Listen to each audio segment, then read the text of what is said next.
Hello guys, welcome to RP academy. तो मैंने एक कॉल किया था कि लाइव सेशन लेकर आना है स्ट्रैटेजी का, या फिर यहाँ पर आपके लिए एक हमें रिकॉर्डेड सेशन लाना है। आप लोगों ने बोला कि लाइव सेशन की जगह रिकॉर्डेड आना चाहिए, तो fine, that goes good with me. तो यहाँ पर स्टार्ट करते हैं हमारे SEBI grade A phase 2 strategy के लिए। अब ये हमारे सभी आरबीए स्टूडेंट्स के लिए है। स्मार्ट और रियलिस्टिक स्ट्रैटेजी रहेगी। मैं यहाँ पर बात वैसे नहीं करती हूँ कि आपने मुझसे कोर्स खरीदा है या आप मुझसे कोर्स खरीदो वाला प्रेशर रखती हूँ। मैं कभी ये सब हरकतें नहीं करती हूँ।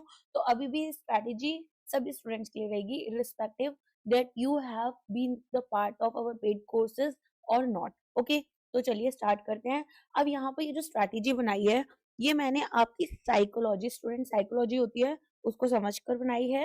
अलॉन्ग विद दैट आपकी प्रिपरेशन यहाँ पर अच्छी हो, इसके अकॉर्डिंग बनाई है। ठीक है, तो सबसे पहले मैं बात करूं, अगर देखो, मेरे पास कुछ स्टूडेंट्स के मैसेज आए थे जब आपका फेज 1 का प्रिपरेशन चल रहा था कि मैम हमारे ना ये वाले सब्जेक्ट्स वीक हैं। फॉर एग्जांपल ना, कुछ स्टूडेंट्स का ना इको वीक था, कुछ स्टूडेंट्स का कॉमर्स वीक था। ठीक है, तो यहाँ पर मैं मानकर चलती हूँ कि ठीक है, अभी भी ऐसा होगा कि आप लोग माइट भी बहुत अच्छा कर आए हो अपने एग्जाम में, बट कहीं कहीं यहाँ पर कॉन्फिडेंट फील नहीं कर रहे हो एक से दो सब्जेक्ट्स में। ठीक है, माइट भी 3 सब्जेक्ट्स हो, हम सबको लेकर चलते हैं। अब यहाँ पर सबसे पहले तो क्या इंपॉर्टेंट है कि आपको कॉन्फिडेंट फील करना है, खुद पर भरोसा रखना है, ऑल्सो यहाँ पर प्रिपरेशन करनी है। तो मेरी एडवाइस है ये कि आप क्या करो, आप सबसे पहले तो जो सब्जेक्ट्स आपके लिए वीक हैं, एक सब्जेक्ट, दो सब्जेक्ट, तीन सब्जेक्ट हो सकते हैं, इससे ज्यादा तो नहीं होगा, राइट? और एक सब्जेक्ट होगा जो आपका स्ट्रांग होगा, दोनों साथ में लेकर चलो।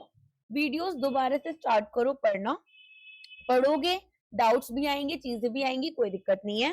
ठीक है, एक से तो आप लर्निंग कर रहे हो और एक आप रिवीजन कर रहे हो। अब आप कहोगे मैम दो सब्जेक्ट साथ में लेकर क्यों चलना है? देखो, होता क्या है, while I am learning something जो मुझे पहले भी डिफिकल्ट लगा है, यहाँ पर मुझे थोड़ा स्लो जाना पड़ेगा, मुझे लगेगा टाइम। लेकिन मैं देखूंगी बाकी स्टूडेंट्स जो है वो डिस्कशन कर रहे हैं दूसरे सब्जेक्ट्स के बारे में, और मुझे फील होने लगेगा अंडर कॉन्फिडेंट और डूम्ड फील होने लगेगा। मुझे नहीं चाहिए ऐसा कुछ भी आप फील करो। ठीक है, साइकोलॉजिकली भी चीजें चलती हैं।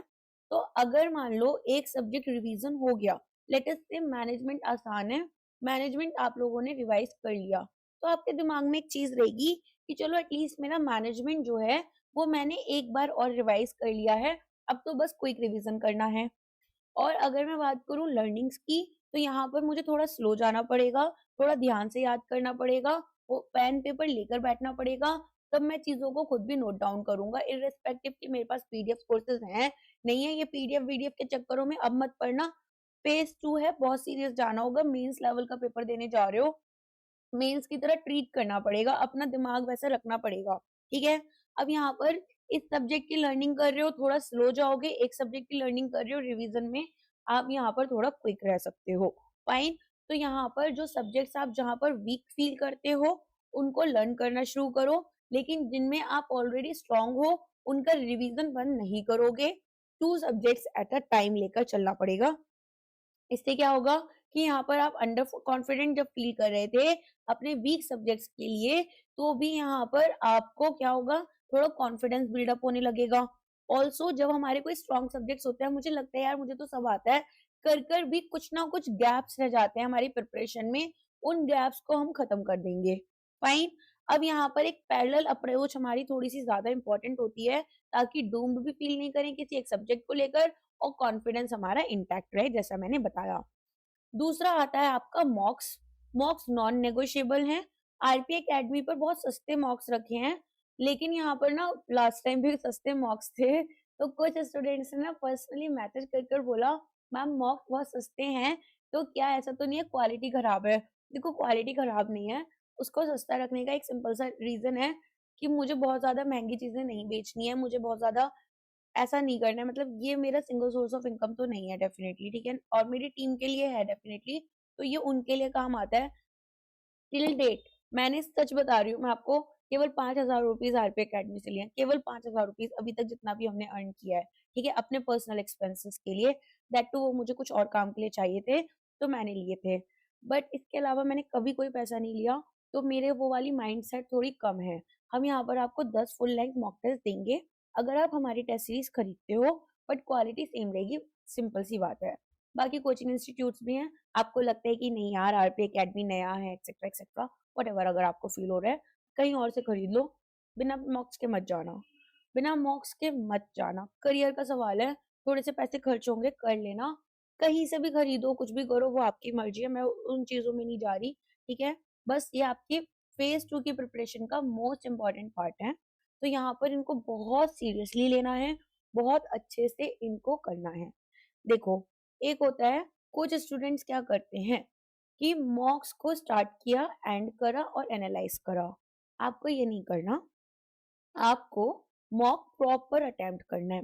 माइट भी एक सिचुएशन लेकर चलती हूँ, 100 एमसीक्यूज का मॉक है, मुश्किल से 3 क्वेश्चन आप सॉल्व कर पाए, बाकी 97 सॉल्व ही नहीं हुए, तो भी मुझे कोई फर्क नहीं है, आपको कोई फर्क नहीं होना चाहिए।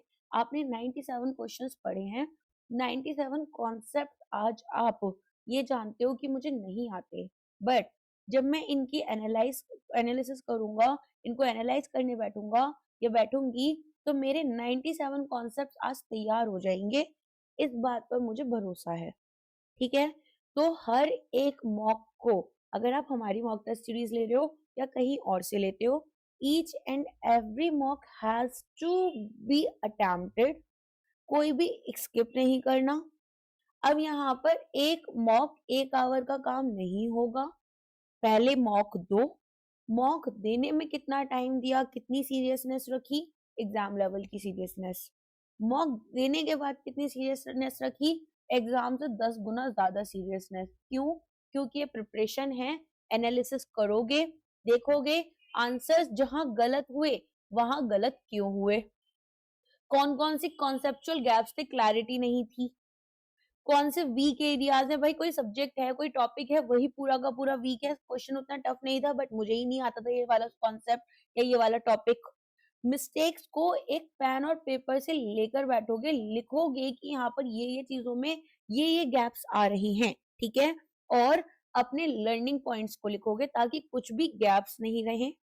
अब एक मॉक दिया, मॉक देने के बाद एनालाइज करा, एनालाइज करने के बाद में मिस्टेक्स को लिखा, लिखने के बाद में अब मान लो यहाँ पर एक एग्जांपल लेते हैं, लीडरशिप का क्वेश्चन था, आपसे गलत हो गया, वापस आओ, पूरी पूरी प्लेलिस्ट है आपके पास, ऐसा नहीं है कि केवल मैंने वन वन वीडियो प्रोवाइड करके है, पूरी पूरी प्लेलिस्ट आपके पास पड़ी है, प्लेलिस्ट में से लीडरशिप का टॉपिक खोजो, ठीक है, यहाँ से दोबारा से रिवीजन करो, अच्छे से पढ़ो, पढ़ने के बाद में, ठीक है, अब यहाँ पर अपना नेक्स्ट मॉक जब देने जाओगे तब देखो कितना अच्छा स्कोर होगा। अगर लास्ट टाइम 3 क्वेश्चन अटेम्प्ट कर पा रहे थे तो इस बार 20 क्वेश्चन अटेम्प्ट कर पाओगे, और धीरे धीरे ना ये 20 क्वेश्चन से 40 50 60 70 अपने आप नंबर्स बढ़ते चले जाएंगे आफ्टर ईच मॉक।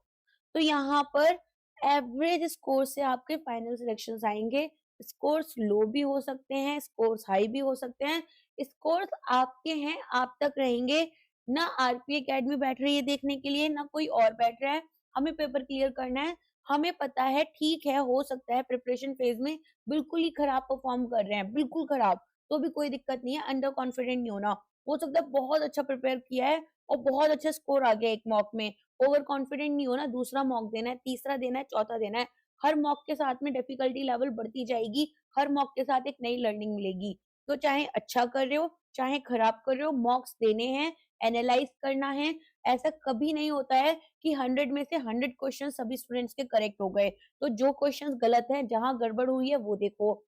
बहुत बार हम गैस वर्क करते हैं या 2 से 3 ऑप्शन में कंफ्यूजन है, एक ऑप्शन करेक्ट मार्क कर दिया, आंसर मिल गया, मार्क्स आ गए, बट आपकी तो यहाँ पर ये तैयारी वाला फेज है, तो अगर यहाँ पर ये कंफ्यूजन था भी तो इस कंफ्यूजन को क्लियर करोगे ताकि एग्जाम में क्वेश्चन इस टॉपिक से या इस ऑप्शन से आ गया तो वो ऑप्शन भी आपका क्लियर हो, राइट। तो यहाँ पर जब हम आपको क्वेश्चंस देते हैं और क्वेश्चंस में आपके पास स्टेटमेंट्स होती हैं और हर स्टेटमेंट में एक नया टॉपिक होता है, माइट भी जो मेरी स्टेटमेंट है उस पर से आपको एग्जाम में क्वेश्चन मिल जाए, तो इसीलिए ना मॉक अच्छे से देना है और मॉक के लिए बहुत ज्यादा यहाँ पर तैयार रहना है। अब एक पार्ट है आपका, एग्जाम यहाँ पर 3 बार हुआ है, 2018 में, 22 में और 24 में, है ना। 2018 का छोड़ देते हैं, थोड़ा सा अलग सिलेबस था। 2022 और 2024 की बात करती हूँ मैं। तो 2024 में ना 100 क्वेश्चंस आए थे, 2022 में 50 आए थे, 50 आए थे, काफी टफ न्यूमेरिकल के साथ थे, काफी टफ एमसीक्यूज थे। 2024 में फिर भी कंपैरेटिवली थोड़ा इजी पेपर था। अब माइट भी यहाँ पर दोबारा से डिफिकल्टी बढ़ा दें या 50 क्वेश्चन ही आपको दें। अभी जब तक हैंड आउट नहीं आएगा तब तक पता नहीं चलेगा, और हैंड आउट जब आएगा तब तक एग्जाम का टाइम आ जाएगा। तो हमें तैयार रहना है उस पेपर के लिए जो कि सबसे टफ हो सकता है। तो यहाँ पर हमें जानना है, याद रखना है कि न्यूमेरिकल डिफिकल्ट होंगे, कट ऑफ यहाँ पर एक्यूरेसी के अकॉर्डिंग आपकी रहेगी। देखो मेरिट तो आपकी मेरिट लिस्ट में तो नाम आपकी कट ऑफ से ही बनेगा और वहां पर अच्छा स्कोर ही कम आएगा, ठीक है। इंटरव्यू में क्या होता है क्या नहीं होता है वो सब बात की बातें हैं। अभी जो मेरे हाथ में वो फेज 2 है जो कि मुझे मेरिट लिस्ट में ला सकता है, तो मुझे यहाँ पर पूरी तैयारी करनी है, बहुत सीरियसली करनी है, ठीक है। हर दूसरे टाइम पर कुछ स्टूडेंट्स होते हैं अजीब-अजीब सी बातें करने लग जाते हैं, सब नहीं करना है बैठ के। अभी ना सारे ग्रुप, सारे कोचिंग सेंटर सब अपनी चैट्स वैट्स खोल के बैठेंगे, ठीक है। आप आओगे, डिस्कशन करोगे, परेशान होगे, भाई उन्हें कंटेंट मिल रहा है, उनके पास ज्यादा लोग जुड़ रहे हैं, उनका नाम बन रहा है। आपका क्या हो रहा है? आपका करियर है, ठीक है। कोचिंग के लिए जो नॉर्मली, मैं एक ना एग्जांपल दे रही हूँ आपको, मतलब मैं रियलिटी बता रही हूँ आपको, ताकि थोड़ा-सा ना कम फँसा करो इन चीज़ों में। एक मार्केटिंग का बंदा है, एक एडटेक का, और एक बहुत अच्छी कंपनी है, बहुत बड़ी रेप्यूटेड कंपनी है, ठीक है? उसका मार्केटिंग का बंदा है, तो उसके साथ कुछ डिस्कशन हो रहा था, तो उसने बोला कि जब स्टूडेंट्स के एग्ज़ाम कम क्लियर होते हैं, लेकिन वो हमारे से अटैच्ड हो जाते हैं, हमें बहुत अच्छा लगता है। क्यों? क्योंकि अब ये दोबारा कोर्स खरीदने आएँगे, तो हमें तो मार्केट बन रहा है, कम मेहनत करनी पड़ेगी इस महीने। समझ रहे हो? तो वो वाली चीज़ें मत बनो, किसी के लिए पॉन्स मत बनना। अब यहाँ पर एक्स्ट्रा टाइम अपनी न्यूमेरिकल प्रिपरेशन के लिए निकाल कर रखो। बहुत सारे लोग वर्किंग हैं, ठीक है, जॉब वगैरह करते हैं। बच्चे थोड़ी डिफिकल्टी होगी, सुबह में जल्दी उठो, जल्दी उठकर पढ़ो, ठीक है। थोड़ी ठंडी का टाइम है, बट क्या कर सकते हैं, है तो है। घर पर ज़्यादा होगा, 1000 रुपए का हीटर-वीटर आ जाएगा, खरीद लो, लेकिन पढ़ाई शुरू करो। अपनी कॉस्टिंग और कॉमर्स एंड अकाउंटेंसी के न्यूमेरिकल थोड़े से स्ट्रेंथन करने हैं, ठीक है।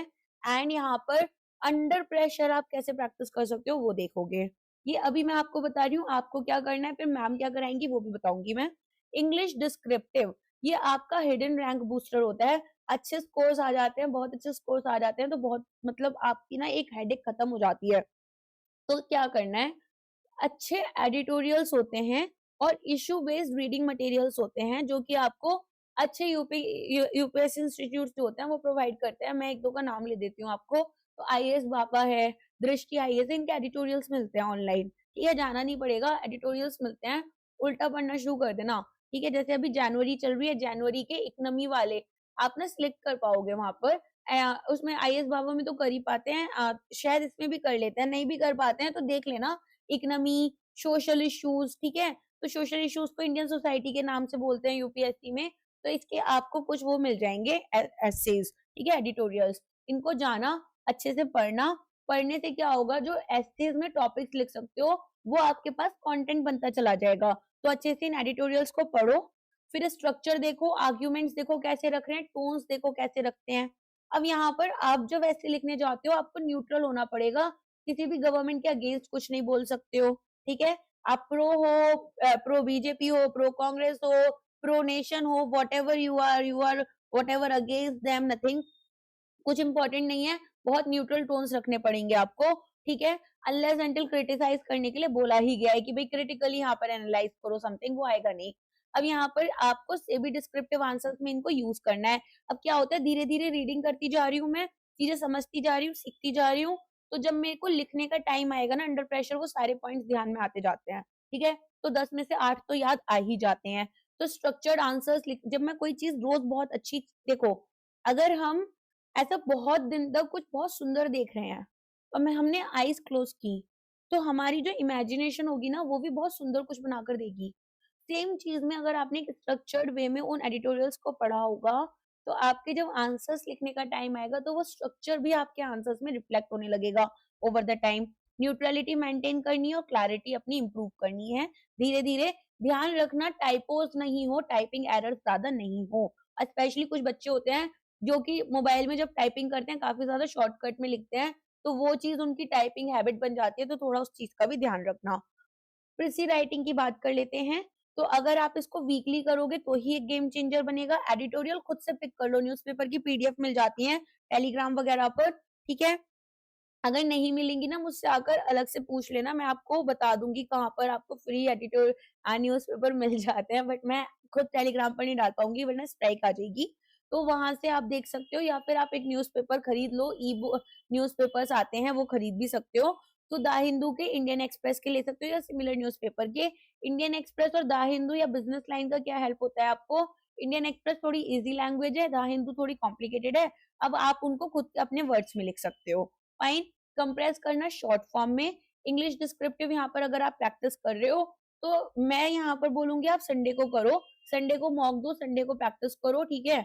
और यहाँ पर एक या फिर फिक्स्ड डे रख लो। जैसे कुछ ऑफिसेज़ होते हैं वेडनेसडे वगैरह में ऑफ होते हैं, तो आप अपने हिसाब से एक फिक्स्ड डे रख लो कि भाई मेरे को हर हफ्ते 1 दिन यहाँ पर टाइपिंग करनी है खुद से। अपने खुद के लैपटॉप में एमएस वर्ड खोलकर उस पर टाइपिंग करो, एक बहुत बड़ा गेम चेंजर बन जाएगा। अब मैम आपके लिए क्या लेकर आएँगी, तो मैं देखो अपनी साइड से क्या-क्या चीज़ें करने वाली हूँ। अब मैं 50-50 एमसीक्यूज़ नहीं लेकर आऊँगी, मैं लेकर आऊँगी शॉर्ट सेशंस, ठीक है? शॉर्ट सेशंस में क्या करूँगी मैं, यहाँ पर आपके लिए न्यूमेरिकल एग्ज़ाम लेवल के कॉस्टिंग, कॉमर्स एंड अकाउंटेंसी पर, ठीक है? सिमिलरली यहाँ पर हर एक सब्जेक्ट के लिए आपका फाइनेंस, इकोनॉमिक्स, ठीक है? मैनेजमेंट, सबके लिए मैराथन्स लेकर आऊँगी, फ़ोकस्ड रहेंगे, एग्ज़ाम ओरिएंटेड, कोई अननेसेसरी थियरी वगैरह यहाँ पर मैं आपको नहीं प्रोवाइड करूँगी। जैसे एग्ज़ाम में क्वेश्चन्स आते हैं, तो यहाँ पर केस स्टडीज़ आती हैं मैनेजमेंट में, मैं आपको प्रोवाइड करूँगी। आपके लिए फाइनेंस में सेबी के सर्कुलर्स वगैरह इम्पोर्टेंट हैं, कुछ यहाँ पर और भी टिपिकल चीज़ें हैं जो आपसे पूछी जा सकती हैं, मैं कवर कर दूँगी आपको, ठीक है? तो यहाँ पर इसके बाद में हम क्या करेंगे, एक फुल मॉक वीडियो सेशन में लेकर आएँगे क्विक रिवीजन के लिए, कॉन्फिडेंस बिल्ड करेंगे और एग्ज़ाम टेम्परामेंट के लिए। अब यहाँ पर ना आप लोग को एक प्लेलिस्ट मिलेगी, डिस्क्रिप्टिव आंसर राइटिंग की सबसे लास्ट में मिलेगी वो प्लेलिस्ट। तो आईएफएससी का एग्ज़ाम हुआ था, उसके लिए ना एक मॉक टेस्ट मैंने डिस्क्रिप्टिव इंग्लिश राइटिंग का पूरा कंडक्ट किया था। तो उसको जाना, उस वीडियो को अच्छे से देख लेना, ठीक है? उस एक वीडियो को अगर आप देखोगे, ब्लू कलर का थंबनेल है उसका, उसको जाकर अच्छे से देख लेना। उससे क्या होगा, थोड़ी हेल्प हो जाएगी कि किस तरीके से जब आप अपने डिस्क्रिप्टिव आंसर राइटिंग करोगे या मॉक्स अटेंड करोगे, उसमें आपको हेल्प मिलेगी। अच्छा, कुछ और चाहिए मेरी तरफ से तो बता देना, मैं हेल्प आउट करूँगी, मैं चीज़ों को बनाने की आपके लिए कोशिश करूँगी। मेरा काफ़ी सारा कंटेंट आपके लिए जो फेज़ 2 का है वो रेडी हो चुका है। अच्छा, एब्सोल्यूटली मस्ट क्या है, एक अच्छी टेस्ट सीरीज़ खरीद लेना। अच्छा, अगर आरपीए की टेस्ट सीरीज़ खरीद रहे हो, तो मंडे से मॉक्स आने आपके शुरू हो जाएँगे फेज़ 2 के, ठीक है? संडे को आपको कोई मॉक कल के लिए नहीं मिलेगा, कल के लिए मैं एक वीडियो लेकर आऊँगी, उससे पढ़ लेना। अच्छा, मॉक्स को सीरियसली, ऑनेस्टली आपको अटेम्प्ट करना है और एनालाइज़ ज़्यादा करना है। अटेम्प्ट आपने क्या करा, क्या नहीं करा, उससे ज़्यादा फोकस एनालिसिस के ऊपर होना चाहिए। मॉक्स अगर आपने कैज़ुअली अटेम्प्ट करे, कोई बेनिफिट नहीं होगा।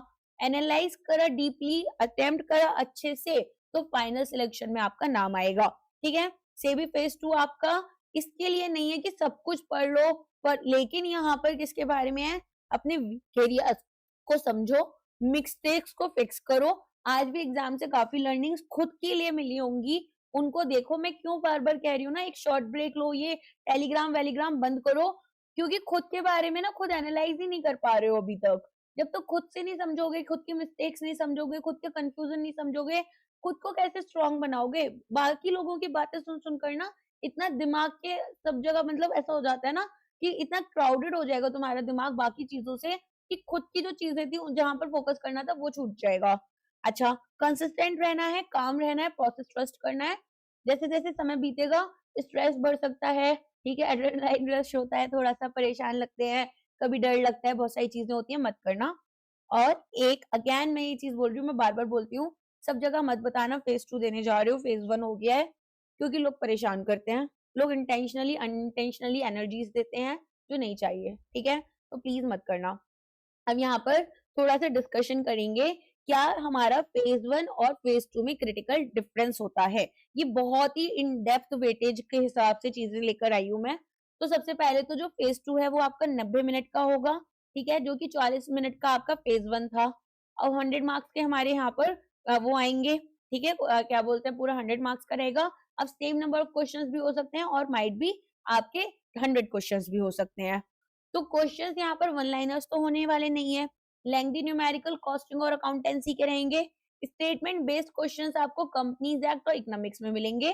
कॉन्सेप्ट एप्लीकेशन मैनेजमेंट और फाइनेंस में करनी है। पेपर 2 स्ट्रैटेजी क्या रहेगी 2/3 वेटेज के लिए, तो आपका यहाँ पर एक सब्जेक्ट वाइज ब्रेकडाउन है। सबसे पहले बात करते हैं कॉस्टिंग की, जो कि आपके लिए यहाँ पर थोड़ा हेवीली न्यूमेरिकल होगा। तो कॉस्टिंग के मैंने ऑलरेडी काफी न्यूमेरिकल करा रखे हैं, बाकी भी मैं कराऊंगी। तो 2022 का अगर हम पेपर देखें, वहां पर आपसे क्लोजिंग स्टॉक, सिंपल एवरेज, या फिर आपसे यहाँ पर ब्रेक इवन पॉइंट के बारे में, कैलकुलेशन के बारे में पूछा गया है। तो कुछ टॉप प्रायोरिटी टॉपिक्स हैं। सबसे पहले तो PV ratio, margin of safety, break even point, desired sales for target profit, इस तरह के आपको यहाँ पर टॉपिक्स में थोड़ी सी मास्टरी करनी है। स्टैंडर्ड कॉस्टिंग का वीडियो स्किप हो गया था, बट कोई दिक्कत नहीं है, मैंने मैराथन में कवर किया था, मैं फुल वीडियो ले आऊंगी स्टैंडर्ड कॉस्टिंग की क्लास की। तो यहाँ पर आपको कैलकुलेट करना है material price usage, labour rate efficiency variances, process costing में equivalent units, abnormal loss value, production budget calculation, opening closing stock adjustments. तो यहाँ पर एटलीस्ट 50 हाई लेवल न्यूमेरिकल हमें मार्जिनल, स्टैंडर्ड कॉस्टिंग और ये सबसे रिलेटेड करने होंगे। मैं करवाऊंगी क्लासेस में, वीडियोस में, ठीक है। मॉक्स में जो होगा वो होगा ही, लेकिन मैं अलग से भी वीडियोस में भी करवाऊंगी। नेक्स्ट जाते हैं कॉमर्स एंड अकाउंटेंसी पर। तो आपका यहाँ पर depreciation with revaluation, forex loss as per asset, sorry accounting standard 11, ये सब पूछा गया था। 2024 में कैश फ्लोज के बारे में पूछा गया था। तो हम यहाँ पर AS2, AS11, AS10 और India 16 PPE, India 7 cash flow पढ़ने वाले हैं। स्पेसिफिक ट्रीटमेंट कैसा होता है आइटम्स का वो पढ़ेंगे। अब मैं एक और चीज आपको लिए करवाऊंगी। तो जितने भी अकाउंटिंग स्टैंडर्ड्स हमने पढ़े थे, ठीक है, अब उनका इंड एएस वाला पार्ट और कवर करवा दूंगी मैं। तो ज्यादा डिफरेंस नहीं होता है, कुछ कुछ ही डिफरेंस होता है, ज्यादा बहुत बड़े बड़े डिफरेंसेस नहीं है, परेशान मत होना, कवर करवा दूंगी, हो जाएंगे, कोई दिक्कत नहीं आएगी। डेट इक्विटी, इंटरेस्ट कवरेज और इन्वेंट्री टर्नओवर रेशियोज हम अपन कवर करेंगे। Journal entries, forfeiture, reissue, bonus shares, buyback limits, ठीक है, ये हमें कवर करनी है। तो ये ऑलरेडी जनरल एंट्रीज मैंने करवा रखी है, जाकर एक बार देख लेना, 2-2.5 घंटे का वो वीडियो है पूरा। अच्छा, इंडियस को इग्नोर नहीं करना है, से भी धीरे धीरे अब इंडियस की तरफ आ रही है, लेकिन ऐसा 2-3 क्वेश्चन आते हैं, तो हम यहाँ पर परेशान भी नहीं होंगे, हम सब कवर कर लेंगे, ठीक है। थोड़ा बस मेरी वीडियोस जो भी आएंगी, जितनी भी मेरी वीडियोस आएंगी, बस देखना, ध्यान से समझना, थोड़ा भरोसा रखना। फेज 1 में काफी स्टूडेंट्स ने भरोसा रखा, काफी ने क्वेश्चन किया, लेकिन लास्ट में सबको यहाँ पर रिजल्ट दिखे। फेज 2 में भी रिजल्ट दिखेंगे, आईएफएससी फेज 2 में भी रिजल्ट आए, पीएफआरडी में भी रिजल्ट आए हैं। तो थोड़ा बस पेशेंस रखना। और देखो, ऐसा कभी नहीं हो सकता कि कोई भी कोचिंग आपको 100% कवरेज करा रही है कि 100% क्वेश्चन उनके यहाँ से आ रहे हैं, बट कॉन्सेप्ट क्लैरिटी इस लेवल की कि क्वेश्चन जो भी आएगा आप सॉल्व कर पाओ, ये मैं करवाऊंगी। क्वेश्चंस फैक्चुअल आते हैं आपके कंपनीज एक्ट में, लेकिन बहुत प्रिसाइज आते हैं, डेज, पेनल्टीज, लिमिट्स, ठीक है। इंडिपेंडेंट डायरेक्टर्स का टेन्योर, नोटिस पीरियड, यहाँ पर बोर्ड मीटिंग्स के लिए, सीएसआर एप्लीकेबिलिटी लिमिट्स आपकी क्या है। तो डायरेक्टर्स का, मीटिंग्स का, ऑडिट का, चैप्टर 4 आपका शेयर कैपिटल का, इन पर फोकस करना है। 2 से 3 ऐसे चैप्टर्स हैं which are not the part of syllabus, but I'm going to cover it for you because sometimes थोड़ा सा प्लस माइनस आ जाता है, so you must know about it, ठीक है। एक चीट शीट यहाँ पर अपने नंबर्स की प्लीज खुद से बनाना, खुद से बनाकर एक कॉपी को, उसको पेपर को अपने सामने रख लेना, याद कर लेना, जैसे भी कर सकते हो। सेक्शन नंबर्स यहाँ पर कुछ की टॉपिक्स के लिए, जैसे ऑडिट, डायरेक्टर्स की याद कर लेना। इकोनॉमिक्स आपकी आती है प्रॉपरली कॉन्सेप्चुअल, और कॉन्सेप्चुअल में कितना भी डेप्थ वाला क्वेश्चन बन सकता है। मॉडल्स के ऊपर, कर्व्स के ऊपर फोकस रखोगे। Say's law, Phillips, curve, shift, ठीक है, शिफ्ट और मूवमेंट्स में क्या डिफरेंस होता है, ये भी बहुत बार पूछ लेते हैं। केनिस का कंजम्पशन फंक्शन क्या है। फिर यहाँ पर ISLM model, inflation, national income, market structures, इनको आपको अच्छे से याद करना है। मार्केट स्ट्रक्चर कुछ स्टूडेंट्स के लिए टफ हो रहा था, एक बार वीडियो को बैठ के धीरे धीरे सुनना, लिखना, जैसे भी कर सकते हो जाएगा। ग्राफ आईएसएलएम के लिए जो मैं बनाती हूँ बैठकर, वो खुद भी बनाना अपना पेन पेपर लेकर, ठीक है, तब सुनना। एक ना गर्ल है यहाँ पर, तनुश्री समथिंग नाम कर है, वो बंदी बहुत अच्छे से पढ़ती है। आई डोंट नो उनका एग्जाम कैसा हुआ है, बट मैं उनके बारे में क्यों बोल रही हूँ ऐसा, क्योंकि छोटी छोटी माइनर मिस्टेक्स हो जाती है ना बोलने में, वो उसे भी कैच कर लेती हैं। इसका मतलब वो बहुत फोकस्ड वे में पढ़ती हैं वो। तो मुझे ना वैसी वाली अब यहाँ पर आपको जो फेज 2 की होनी चाहिए एक तरीके से यहाँ पर डायरेक्शन, वो बिल्कुल वही होनी चाहिए कि यहाँ पर आप छोटी-छोटी चीज़ों को भी अच्छे से कवर कर सकते हो। अब इसके अलावा हमें और क्या करना है, हमें रिलेशनशिप समझनी है between variables, interest rates, output, unemployment, inflation. Management theory heavy होता है, ब्रेक क्वेश्चंस आ जाते हैं थियरीज ऑथर्स के ऊपर। Maslow, Herzberg, Vroom, Alderfer, McClelland. Leadership में Blake and Mouton, Hersey and Blanchard. Transformational transactional leadership, Mintzberg का रोल, कम्युनिकेशन बैरियर्स, ये सब आपसे पूछे जा सकते हैं। यहाँ पर जितनी भी थियरी हैं उनके ऑथर और की कॉन्सेप्ट्स आपको पता होने चाहिए। केस स्टडीज भी मैं करवाऊंगी, माइट भी इस बार फिर से आ जाए, ठीक है। और क्या करना है साथ में, फाइनेंस आपको करंट और स्टैटिक दोनों लेकर चलना है। फाइनेंशियल अवेयरनेस के मैं इस बार जो वीडियोस बनाऊंगी वो थोड़े अलग तरीके से बनाना शुरू करूंगी जनवरी के। हमने थोड़ा प्लान भी किया है कि हम एक अप्रोच अलग से रखेंगे, तो फाइनेंस की अलग से वीडियोस आपको मिलेंगी। करंट अफेयर्स में स्टैटिक डेफिनेशंस अपना याद कर लेना और regulatory norms, okay. Top priority topics में जितने भी सेबी आरबीआई के सर्कुलर्स हैं लास्ट 6 महीने के, वो कवर करने हैं।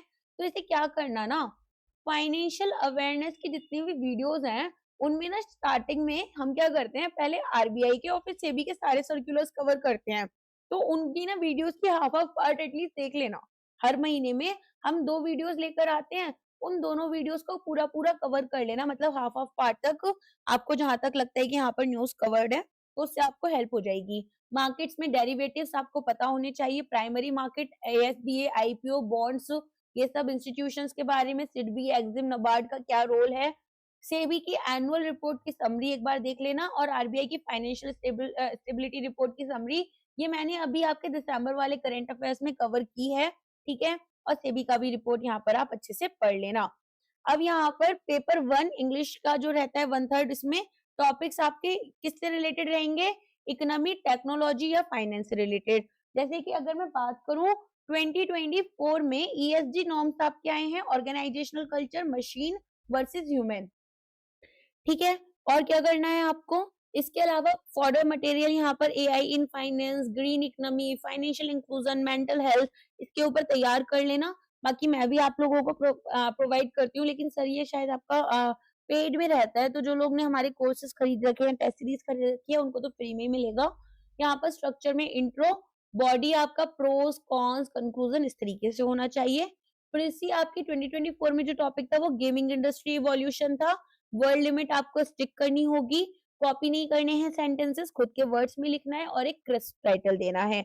आरसी की बात करें 2024 में सोशल मीडिया इन्फ्लुएंसर्स के ऊपर था, तो आंसर्स यहाँ पर आपके टेक्स्ट में होते हैं, उनको आउटसाइड यहाँ पर आपको आउटसाइड नॉलेज को यूज नहीं करना है, ठीक है। जल्दी जल्दी यहाँ पर फास्टिंग आपको टाइप करना है, तो 60 मिनट जो है वो 3 टास्क के लिए थोड़ा कम बहुत बार पड़ जाती हैं।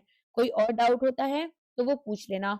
अब कुछ लोग कहेंगे मैम 40 डेज स्ट्रेटेजी आप हमें प्रोवाइड कर दो, 15 डेज स्ट्रेटेजी प्रोवाइड कर दो, 30 डेज स्ट्रेटेजी प्रोवाइड कर दो। मैं सब प्रोवाइड कर दूंगी। हर स्टूडेंट अलग होता है, हर स्टूडेंट की लर्निंग्स अलग है, हर स्टूडेंट का कर्व अलग है, ठीक है। सारे कोचिंग्स वाले प्रोवाइड करेंगे। बहुत अच्छा लगता है तो जाकर देख लेना, मैं मना नहीं कर रही, ठीक है। वो लोग मुझसे ज्यादा ही यहाँ पर एक्सपीरियंस है, गलत नहीं बताएंगे। बट कितना समझना है और खुद से कितना कर सकते हो वो आप लोग यहाँ पर समझदार हो, ठीक है। चलो आज के लिए बस इतना ही है। अच्छा, अगर 40 डेज स्ट्रेटेजी मेरी साइड से चाहिए तो मेरी तरफ से मैंने बता दिया है। मैं ये बिल्कुल नहीं बोलूंगी कि कॉमर्स एंड अकाउंटेंसी में 10 ही दिन देना, 15 दिन मत दे देना। या मैं ये नहीं बोलूंगी कि मैनेजमेंट 4 दिन में खत्म कर लो। मुझे नहीं लगता कि मुझे ये बोलना चाहिए। मैनेजमेंट से ज्यादा क्वेश्चन आ गए और कॉमर्स एंड अकाउंटेंसी से कम क्वेश्चन आ गए ना, तो फिर मुझे गालियां दोगे कि मैम ये तो आपने बोला था कि कॉमर्स एंड अकाउंटेंसी पर ज्यादा ध्यान देना, हुआ नहीं हमारा। तो हर बार सेबी है, रेगुलेटरी बॉडी है, पेपर में जरा भी ऊपर नीचे के चेंजेस लेकर आ जाते हैं, तो कुछ भी हो सकता है, ठीक है। बाकी वेटेज ऑलमोस्ट इक्वली रहता है, 7-8 क्वेश्चन ही आते हैं, ऐसी कोई चीज होगी नहीं। लेकिन टफ या इजी यहाँ पर हो सकता है, कॉमर्स इस बार इजी दे दे, मैनेजमेंट टफ दे दे। तो वही है यार, प्रिपरेशन अच्छे से करो, अच्छे से सारे गैप्स खत्म करो। ये मत देखो कि कहाँ पर कितने दिन में कौन सा सब्जेक्ट खत्म करना है। अपने पेस में याद करो, अपने पेस पर काम करो, ठीक है। अपनी जितना भी पढ़ रहे हो, वो होता है ना पैरेटो एनालिसिस जो इस बार भी आया है, 80:20 वाला, ठीक है। वो उसमें क्या है आपका, मेरे लिए पैरेटो एनालिसिस का मतलब है कि हमें अपनी क्या करनी है, जो हमारी अटेंशन है, ठीक है, वो किस पर देनी है, पढ़ाई पर देनी है। तो हमारे पास में 20% भी टाइम नहीं जाना चाहिए फालतू की चीज़ों में, और 80% यहाँ पर हमारा जो फ़ोकस रहेगा वो हमारी सेल्फ प्रिपरेशन पर रहेगा, 20% हम गाइडेंस पर टाइम देंगे। फालतू की चीज़ें जो यहाँ पर सब लोग बोलते हैं, उस पर ध्यान नहीं देंगे। अभी के लिए बस इतना ही है, इससे ज़्यादा टाइम मैं आपका नहीं लूँगी, and thank you so much. Also यहाँ पर पीएफआरडीए के लिए जो कुछ हमने ई बुक्स वगैरह निकाली थी, वो भी पड़ी हुई हैं। तो अगर आपने केवल सेबी के क्वेश्चंस कवर कर लिए थे और आपके पीएफआरडीए के मतलब अगर आप करना चाहते हो, तो ई बुक्स फ्री पड़ी हुई हैं हमारी वेबसाइट पर जाकर, अभी उससे भी थोड़ा बहुत रिवीजन कर सकते हो। बट फेस टू थोड़ा टफ ही आता है, तो मैं तो यही बोलूंगी कि अभी फटाफट से वीडियोस वगैरह खोल लेना कल सुबह उठ के। पहले तो कुछ मत करना, सुबह उठना कल, सुबह उठकर सबसे पहले एक अपने लिए डायरी लेना, एक पेन पेपर लेना, देख अपने आप लिखना कि भाई ये वाला सब्जेक्ट टफ है, ये वाला सब्जेक्ट टफ है, ये सब्जेक्ट इजी, ये वाला सब्जेक्ट इजी है, इसमें इतना टाइम देना है, इसमें इतना टाइम देना है।